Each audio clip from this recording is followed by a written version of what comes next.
नमस्ते दोस्तों, good afternoon. आज वर्षा का दिन है, यानी कि उत्तराखंड में आज टिहरी गढ़वाल जो डिस्ट्रिक्ट है वहाँ वर्षा हो रहा है।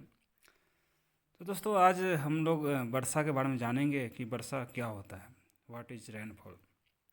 क्योंकि ऐसा कोई व्यक्ति नहीं हो जो वर्षा नहीं देखा हो, चाहे वर्षा से उनका सामना न कभी हुआ हो। हर व्यक्ति कभी न कभी वर्षा जरूर देखा हो, चाहे बच्चा हो या जवान हो या बूढ़ा हो। तो लोग कहते हैं कि वर्षा तो ठीक है, हम देखें, पर वर्षा होता क्या है लोग इस चीज़ को नहीं पता है। तो पर आज हम ज्योग्राफी के हिसाब से और अपने कंसेप्ट के हिसाब से, ज्योग्राफी के पॉइंट ऑफ व्यू से हम जानेंगे वर्षा होता क्या है। आपको जानकर बहुत अच्छा लगेगा और बहुत ही जो आपको जो जाने हैं आज तक कि वर्षा क्या है, नहीं देखे पर जाने नहीं कि क्या होता है, तो आज इस चीज़ को आप जान पाएंगे। तो वर्षा क्या होता है उसको जानने से पहले हम थोड़ा एक कंसेप्ट है कि प्रेसिपिटेशन। प्रेसिपिटेशन का मतलब होता है हिंदी में वर्षण, यानी वर्षा वर्षण दोनों लगभग एक जैसा, कि लगेगा कि एक ही जैसा, पर दोनों बहुत ही अलग अलग है। प्रेसिपिटेशन, वर्षण का इंग्लिश होता है प्रेसिपिटेशन, और वर्षा का हिंदी होता है, रेनफॉल का हिंदी होता है वर्षा। दोनों वर्ड अलग अलग है, लेकिन हम आज अभी थोड़ा प्रेसिपिटेशन जानें कि प्रेसिपिटेशन होता क्या है।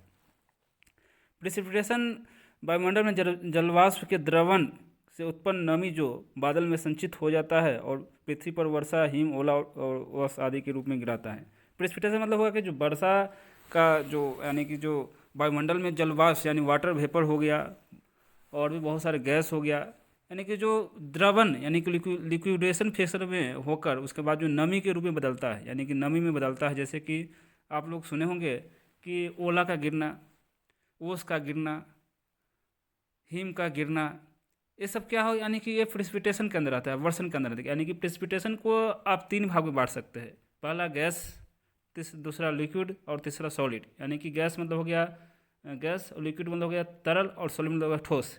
यानी कि वर्षण को तीन टाइप में बांट सकते हैं। पहला जो गैस में यानी कि ड्यू, फॉग, ये सब जो हो गया आपको स्मॉग, ये सब क्या हो गया गैस के रूप में जो होता है। यानी कि देखिए कि यानी कि वाटर वेपर जो बनता वगैरह है, तो वो सब देखिए कि आप गैस के रूप में बनता है। फिर लिक्विड फॉर्मेट में हो गया ड्रिजल, मीजल, रेन, ये सब हो गया आपको जो हो गया लिक्विड फॉर्मेट हो गया। फिर सॉलिड फॉर्मेट में क्या होगा, स्नो, हिलस्टोन, स्लिट। तो जैसे कि आप देखिए बर्फ़ गिर रहा है, बर्फ़ क्या है, ठोस बर्फ, ठोस रूप में गिर रहा है, तो उसको क्या गया सॉलिड फॉर्म में क्या हो गया वर्षण हो रहा है। क्या हो रहा है, सॉलिड रूप में वर्षण हो रहा है। लिक्विड, लिक्विड हो गया आपका जैसे कि बूंदाबूंदी जो वर्षा होता है, मिजल होता है जो बूंदाबूंदी से थोड़ा बड़ा होता है, और रेन जो बूंदाबूंदी मिजल से बड़ा जो उसको कहते हैं रेनफॉल। क्या कहेंगे, रेनफॉल। जो होता है लिक्विड फॉर्मेट होगा वर्षण, उसको क्या कहेंगे, वर्षा कहेंगे। जो बूंदाबूंदी से थोड़ा बड़ा हो, यानी जो बूंदाबूंदी का मतलब हो गया 0.5 mm जो जो होता है, उसको कहेंगे बूंदाबूंदी रेनफॉल। उससे बड़ा होता है मिजल, उससे बड़ा होता है रेनफॉल। तो आप समझ गए कि लिक्विड फॉर्मेट में जो वर्षण होता है उसको क्या कहेंगे, रेनफॉल कहेंगे। ठीक है। गैस फॉर्मेट में क्या हो गया, जो आपको ड्यू हो गया, फॉग हो गया, स्मॉग हो गया। तो ये सब जैसे आप जैसे वर्षा के दिन में या फिर ठंडे के मौसम में जब आप बाहर निकलेंगे, तो देखेंगे कि वर्षा वर्षा हो नहीं रहा, फिर भी आपका जो कपड़ा भीग जाता है, थोड़ा बहुत आपको सर्दी लग जाता है। तो क्या होता है इसमें, जैसे कि ड्यू हो गया, फॉग हो गया, स्मोक होगा, इसके कारण ऐसा हो। तो ये सब हो गया प्रेसिपिटेशन का जो फर्स्ट पार्ट हो गया, गैसीय अवस्था में, उसको कहेंगे आपका फॉग और डी हो गया। तो प्रेसिपिटेशन हम समझेंगे तीन, कितना पार्ट हो गया, तीन पार्ट, गैस, सॉलिड और लिक्विड। लिक्विड में हो गया रेनफॉल, गैस में हो गया ड्यू, फॉग, और सॉलिड में हो गया स्नोफॉल, बर्फ, आइस जिसको कहेंगे, वो सब हो गया आपका सॉलिड फॉर्मेट।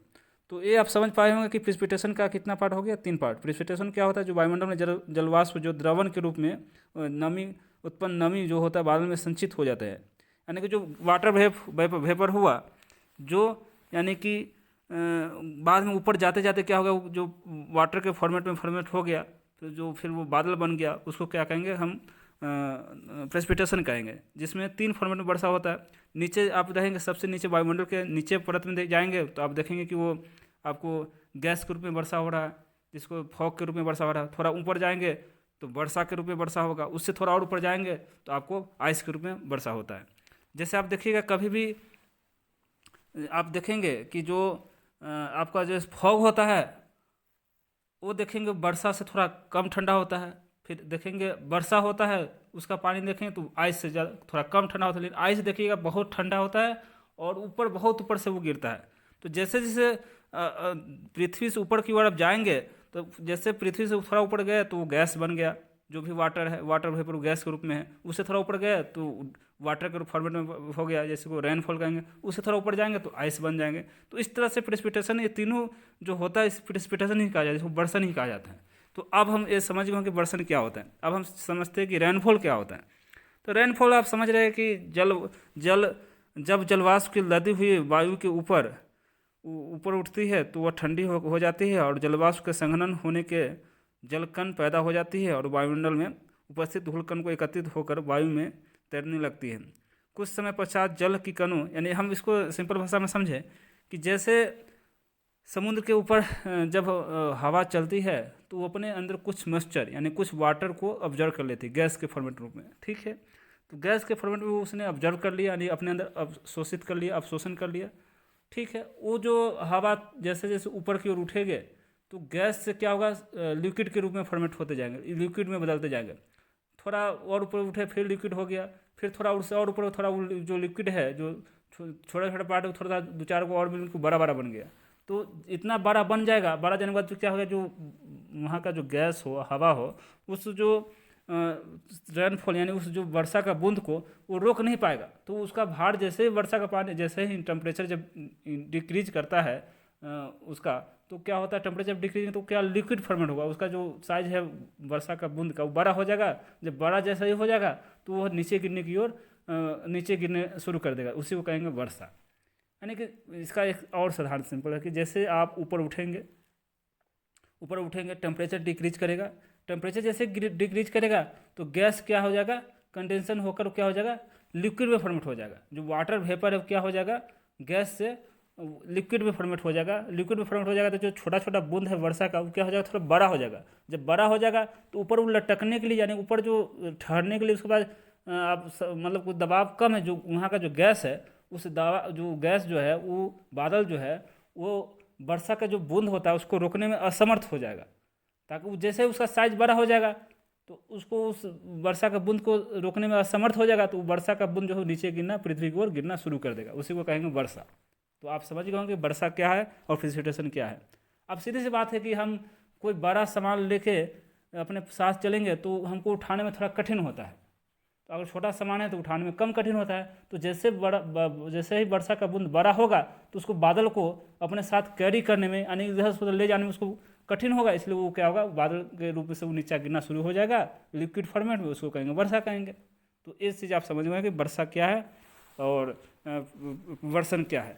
तो आज के बाद कोई पूछे कि वर्षण क्या है, तो वर्षण वो फॉर्मेट है जिसमें कि जिसमें वाटर वेपर को ऊपर ले जाने के बाद, यानी कि सॉलिड, लिक्विड और गैस रूप में, जिसमें तीनों रूप में जब धरती पर आएगा उसको वर्षण कहेंगे। और जब केवल लिक्विड फॉर्मेट में, केवल लिक्विड फॉर्मेट में यानी कि तरल रूप में जो वर्षण होगा उसको कहेंगे रेनफॉल कहेंगे। तो ये चीज़ आप समझ गए होंगे। तो आज के लिए दोस्तों यही, और आपको आशा करते हैं कि आपको ये कंसेप्ट समझ में आ गया होगा। फिर भी आपको कोई डाउट हो, किसी प्रकार से किसी भी टॉपिक पर आपको वीडियो चाहिए या कोई कंसेप्ट समझना हो तो आप मुझे मैसेज करें, और उसके बाद आप मुझे टेलीग्राम पर भी इस PDF को डाउनलोड करने के लिए आप टेलीग्राम को ज्वाइन करें, वहाँ ये PDF अवेलेबल है। आप उस चीज़ को जाकर टेलीग्राम पर आप इस PDF को डाउनलोड कर सकते हैं। और फिर आपको अच्छा लगा ये कंसेप्ट तो लोगों को, अपने दोस्तों को बताइए और लाइक कीजिए और सब्सक्राइब कीजिए चैनल को। और इसी तरह से नए नए वीडियो जानने के लिए आप इस चैनल को सब्सक्राइब कर लीजिए। बाकी फिर मिलते हैं नेक्स्ट वीडियो में नए कंसेप्ट, नए वीडियो के साथ। तब तक के लिए बाय बाय, टाटा।